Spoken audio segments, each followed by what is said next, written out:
चारित्र्याच्या संशयावरून पतीनं आपल्या पहिल्या पत्नीची गळा दाबून हत्या केल्याची घटना पुण्यात घडली। नंदा भोंडवे असं हत्या झालेल्या महिलेचं नाव असून आरोपी पती गणेश भोंडवेला पोलिसांनी अटक केली। साधारण 10 वर्षांपूर्वी नंदा आणि गणेशचा विवाह झाला होता। यानंतर गणेशनं दुसरं लग्न केलं आणि सध्या तो दुसऱ्या पत्नीसोबत राहत होता।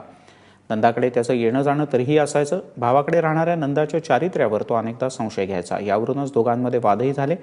1 एप्रिलपासून तो पुन्हा एकदा नंदाकडे राहत होता। काल त्या दोघांमध्ये पुन्हा एकदा वाद झाला आणि संतापाच्या भरात गणेशनं गळा आवळून आपल्या पहिल्या पत्नीची म्हणजे नंदाची हत्या केली। PMC कॉलनी जनवाडी अशा स्लम्स आहेत। त्या स्लम्समध्ये चतुशृंगी पोलीस स्टेशनच्या हद्दीमध्ये गणेश भोंडवे नावाचा एक 42 वर्षाचा इसम आहे। त्याने आपल्या पत्नीला तिच्या संशयावरून की तू सारखी भांडते, तू पैशाच्या व्यवहारात लक्ष घालते आणि इतर चारित्र्यावर संशय किंवा अशा कारणांमुळे काल रात्री तिला ओढणीने गळा ओढून दाबून मारलेला आहे। त्या प्रकरणी त्याला अटक करण्यात आलेली आहे आणि पुढील कारवाई चतुशृंगी पोलीस ठाण्याचे अधिकारी करत आहेत।